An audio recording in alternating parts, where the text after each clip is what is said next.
Bonjour, nous sommes le 18 novembre 2025 et je vous propose un nouveau bulletin d'information en Ukraine où les drones russes et les drones ukrainiens continuent de toucher le territoire de leur adversaire. Mais la ville et la région de Kiev ont été particulièrement bombardées dans la nuit du 13 au 14 novembre. 400 missiles et drones russes ont été utilisés dans cette attaque combinée. Les Ukrainiens, quant à eux, ont attaqué le port de Novorossiysk. Donc c'est un port qui se situe à l'est de la mer Noire. Donc, je vous montrerai sur la carte ici exactement. Attaque qui a donc eu lieu le 14 novembre. Les Ukrainiens ont utilisé des drones mais également des missiles Neptune. Suite à cette attaque, plusieurs incendies ont été détectés sur Firms, comme vous pouvez ici le voir à l'écran. Le terminal de fret ainsi que le terminal pétrolier ont été touchés. Des images satellites ont également été diffusées. Comme vous pouvez le voir ici, c'est le terminal pétrolier qui a été touché dans la frappe. Et dans ces frappes également, une batterie de système S400 a également été ciblée ici plus au sud du port de Novorossiysk, donc ici exactement. Donc le 11 novembre, on peut apercevoir ici au moins 4 lanceurs présents sur le site. Et 24 heures après les frappes, on peut constater ici une zone qui a brûlé, donc suite aux frappes ukrainienne, et on peut ici en déduire qu'au moins 2 lanceurs S400 ont été détruits dans ces frappes. Bien entendu, vous aurez toutes les sources de ces informations en description sous la vidéo dans la partie mer Noire. Et à noter également que hier soir, les infrastructures ferroviaires de la ville de Dnipro, donc c'est en Ukraine, ont été touchées dans des bombardements russes. Donc la ville de Dnipro se situe ici, et la gare ferroviaire de Dnipro a été touchée hier soir. Donc voilà pour les principales informations sur les frappes russes et ukrainiennes. Bien entendu, il y en a beaucoup d'autres. Je ne peux pas ici toutes les reporter pour une question de temps. Et pour rappel, cette chaîne privilégie l'évolution de la ligne de front en Ukraine. Et d'ailleurs, en parlant de cette dernière, on se rend tout de suite sur le front de Soumy, où il y a eu une petite modification ici en faveur des Russes au nord-est de Kindrativka. Donc ces derniers ont repris cette position qu'ils contrôlaient déjà il y a plusieurs semaines et que les Ukrainiens avaient repris à leur tour. Et cette fois-ci, aux dernières informations, ce sont les Russes qui sont de nouveau présents dans ce secteur. Donc on se situe ici au nord-est de Kindrativka et à l'est de Kostiantynivka. En termes de matériel géolocalisé et détruit, nous avons ici une vidéo qui a été publiée le 11 novembre dans laquelle on peut observer plusieurs carcasses de blindés ukrainiens. Nous avons ici un MV, un BTR-70 ainsi qu'un Striker. Et un petit peu plus au sud-est ici, c'est un obusier, précisément un FH-70 qui a été détruit ici par un drone russe dans la journée du 15 novembre. Donc voilà pour cette partie du front qui est statique maintenant depuis plusieurs semaines et même plusieurs mois. Nous nous dirigeons maintenant sur le front de Kharkov. Nous allons commencer ici avec les géolocalisations de matériel détruit. Ici, nous avons un canon automoteur Gvozdika de l'armée ukrainienne qui a été détruit au sud-ouest de Vesselé le 14 novembre par un drone kamikaze russe. Ici, un petit peu plus à l'est, c'est un T-64 qui a connu le même sort le 12 novembre. Et dans la ville de Vovchansk, ici, une vidéo a été publiée le 17 novembre, donc hier, dans laquelle on peut observer ici la carcasse d'un Striker. En termes de modification des zones de contrôle, ici, ce sont les Russes qui sont passés à l'attaque dans le secteur de Selnikovié. Ici, et ces derniers ont réussi donc à sécuriser cette partie du terrain, et plusieurs ici de leurs positions ont été bombardées les 11 et 14 novembre. Donc voilà pour cette partie du front. On se dirige maintenant sur le front de Luhansk en commençant avec la partie nord.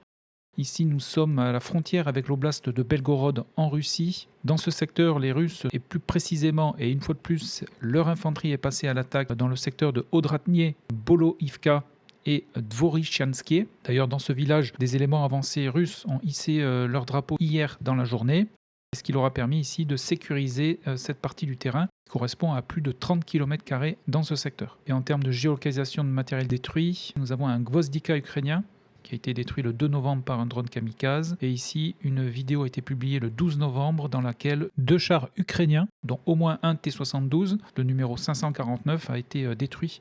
Ici, là également, par des drones kamikazes russes. Donc, toujours ces drones kamikazes la fibre optique. Et d'ailleurs, certains peuvent même maintenant atteindre 50 km, ce qui représente des distances très importantes pour des petits drones kamikazes. On se dirige maintenant sur Kupiansk. Les Russes ont réussi à reprendre le terrain ici, au nord de la ville, qui avait été disputé par les Ukrainiens suite à une contre-attaque. Celle-ci n'a pas été concluante. Et sur la ville même de Kupiansk, je n'ai pas noté de modification des zones de contrôle. Par contre, des vidéos ont été publiées, et ici notamment, sur la partie ouest par rapport à la rivière Oskil que vous avez ici. Une vidéo a été publiée le 15 novembre dans laquelle des combats rapprochés ont lieu dans ce secteur exactement. Donc des fantassins ukrainiens et russes se disputant ici ce bâtiment notamment.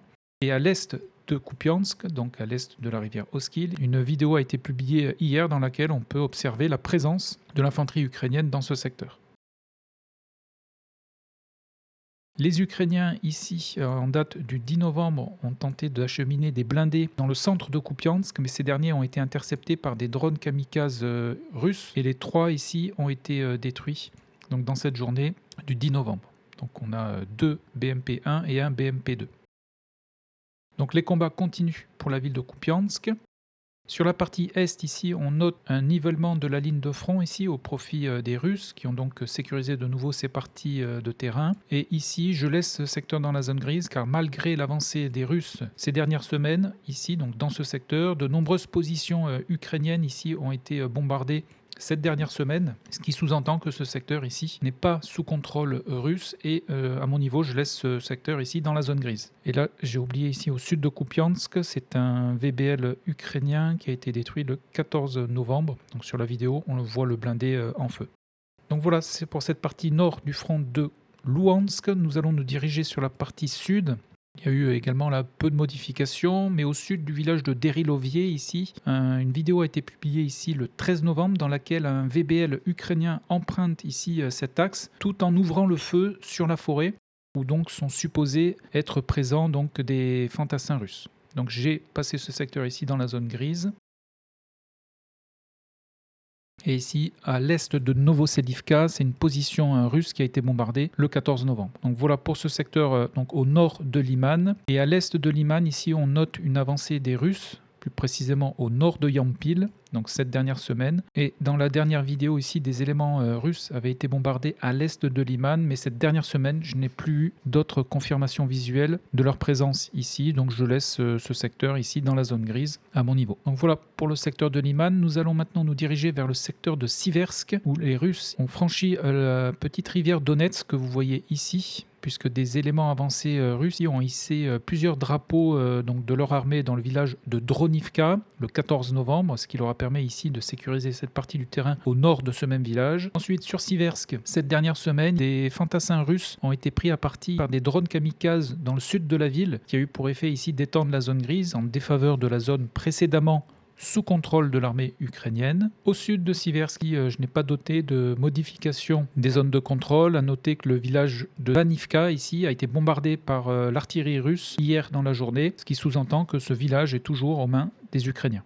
Et à l'ouest ici, nous avons un BMP-1 ukrainien qui a été détruit le 14 novembre par un drone kamikaze. Direction Chassifiar, on note une légère avancée des Russes ici au nord de Riorivka, plus précisément dans le petit village de Novo-Markovier. Nous avons également une position russe ici qui a été bombardée au sud de Markovier. Donc ici on a Markovier et ici on a Novo-Markovier, à ne pas confondre. Sur la ville même de Chassifiar, pas de modification cette dernière semaine. À noter ici que dans le secteur du village de Stupochki, ici c'est un char ukrainien qui a été détruit le 11 novembre par un drone kamikaze russe. Nous arrivons maintenant sur le front de Konstantinivka. En termes de matériel détruit, ici nous avons un M80 qui a été détruit le 15 novembre. Ici nous avons un VAB. Ici, nous avons un Gvozdika. À noter que ce type de canon automoteur est particulièrement visé ces dernières semaines, et je dirais même ces derniers mois. Le nombre des destructions de Gvozdika ukrainiens ne cesse d'augmenter ces dernières semaines. Et ensuite, ici, nous avons un Léopard 1, donc ça c'est un char qui a été détruit le 10 novembre, et là également par un drone kamikaze russe. Sur la ligne de front ici, les Russes ont augmenté leur zone de contrôle puisque plusieurs éléments d'infanterie russes ont été bombardés dans ce secteur et notamment dans le village de Ivanopilia, ainsi que sur la partie sud où là également on note des gains de terrain au profit de l'armée russe et qui est maintenant présente dans le village de Klebanbik. Nous arrivons maintenant sur le front de Pokrovsk, en commençant ici avec la destruction d'un BTR-82 russe au nord de Rousniyar. Ici, nous avons un Humvee qui a également été détruit le 16 novembre. Dans le secteur de Chakovier, l'infanterie russe y a été bombardée et attaquée par des drones kamikazes. On note ici un gain de terrain au profit des Russes, donc au sud de Volodymyrivka. Dans le secteur au sud de Koutcherif Yar, ce village qui est maintenant sous contrôle de l'armée ukrainienne. Cela fait maintenant plusieurs semaines que je n'ai eu aucune géolocalisation de part et d'autre, donc je ne sais pas actuellement qui contrôle ce secteur, russe ou ukrainien. Donc dans le doute et en attendant une confirmation visuelle, je laisse ce secteur dans la zone grise. On continue, on se dirige un petit peu plus au sud. Ici à l'est de Bilitskie, un cosaque de l'armée ukrainienne a été filmé, ou du moins sa carcasse, qu'il en restait le 4 novembre. Et nous arrivons maintenant sur les villes de Pokrovsk et de Mirnorad. Comme vous pouvez le constater, on note encore des avancées russes. La chute de ces deux villes devrait maintenant intervenir sous peu, puisque la situation de l'armée ukrainienne ne cesse de se détériorer. Sur la partie sud, d'abord, tout ce secteur est maintenant passé dans la zone grise. Les Russes ont progressé en sécurisant cette partie du terrain dans le secteur de Promim. Dans ces attaques, ils ont perdu un BTR le 5 novembre et le sud de Mirnorad est maintenant disputé. Et avant donc de lancer leur infanterie entre les 11 et 14 novembre, nous avons ici plusieurs géolocalisations donc de l'infanterie russe qui progresse sous le feu de l'artillerie ukrainienne. Mais ce sont surtout les Russes et plus précisément leurs forces aérospatiales qui ont bombardé ici le sud de Mirnorad entre les 11 et 14 novembre avec plusieurs FAB et notamment des FAB 3000 qui ont totalement rasé le quartier. Et comme vous pouvez ici également le voir sur cette vidéo, l'état de la ville de Mirnorad. Dans ces combats ici et suite au bombardement, 17 soldats ukrainiens se sont rendus dans ce secteur, donc le 11 novembre, après avoir reçu des tracts qui ont été donc largués par les Russes dans ce secteur. Et comme après chaque bombardement intensif russe, on devrait voir prochainement l'infanterie russe investir la partie sud de la ville de Mirnorad. Ensuite, sur Pokrovsk, le 15 novembre, les Ukrainiens, et plus précisément leurs forces aériennes, ont tenté de ralentir l'avancée russe en bombardant ici un axe logistique le 15 novembre. Cela n'a pas suffi à entraver l'avancée des Russes dans la ville de Pokrovsk. Malgré la présence de soldats ukrainiens dans ce secteur le 11 novembre, ici. Les jours suivants, ce sont les Russes qui ont été filmés, notamment dans ces secteurs. 13 novembre, ici, l'infanterie russe a été bombardée le 12. Et c'est notamment au nord de Pokrovsk qu'on note l'avancée de l'infanterie russe la plus significative de cette semaine. Mais c'est surtout ici des éléments avancés russes qui ont été bombardés il y a 48 heures dans ce secteur, et ce qui signifie que les Russes ont coupé le dernier axe logistique ukrainien vers les villes de Pokrovsk et de Mirnorad. Donc pour l'instant, je laisse ce secteur dans la zone grise disputé, après que les Russes ici ont envoyé donc des éléments avancés. Mais comme vous pouvez le constater, l'axe logistique est maintenant coupé. D'ailleurs, cet axe logistique a été particulièrement attaqué par les Russes, comme vous pouvez le voir ici, avec de nombreuses destructions de blindés ukrainiens qui ont été géolocalisés cette dernière semaine. Donc ici, on a un M113 qui a été donc détruit le 7 novembre. Et ici, là, je fais un petit zoom pour bien vous montrer qu'on a plusieurs blindés qui ont été donc détruits depuis le début du mois de novembre dans ce secteur qui est l'axe logistique vers les villes de Pokrovsk, Mirnorad. Et à l'ouest, là également, des destructions ont été géolocalisées, notamment avec des VBL. Et ici, un Bison, c'est ce type de blindé, le Bison, donc un blindé de transport de troupes, un Humvee et un BMP-2. Et si on se dépasse encore plus à l'ouest, ici, ce sont des canons automoteurs ukrainiens qui ont été détruits, donc dans un ordre chronologique. Encore une fois, ici, un Gvozdika. Et ici, un canon César qui a été détruit par un drone kamikaze russe le 12 novembre au sud-ouest du village de Mirny.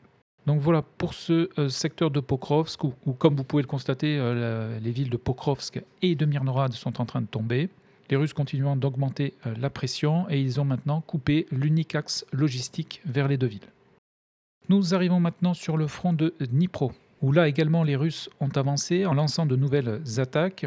Dans ces attaques, ici, ils ont perdu plusieurs blindés. Ici, nous avons un BMP-3, ici un MTLB, ainsi que deux BMP-2 qui ont été détruits dans le village de Novopavlivka, puisque les Russes ont lancé une attaque le 14 novembre dans ce village avec une dizaine de blindés, des chars et des blindés de transport de troupes. Une partie de l'infanterie y a débarqué et ensuite y a été bombardée le 14 novembre. Les combats continuent dans ce même village, ce qui a permis ici aux Russes de sécuriser le terrain entre les villages de Filia et de Orikovie, ce qui correspond ici à plus de 30 km² de terrain. On continue, je vais dézoomer pour bien vous montrer où on se situe. Nous avons la ville de Donetsk qui se trouve ici et le front de Dnipro qui arrive jusqu'ici.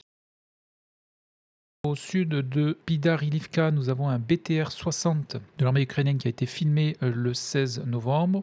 Du moins sa carcasse. Et nous avons également des gains de terrain ici dans le secteur de Verbovier, où les Russes ici ont sécurisé plus de 70 km² de terrain cette dernière semaine. Ils ont lancé une attaque dans le village de Orestopil le 14 novembre avec leur infanterie.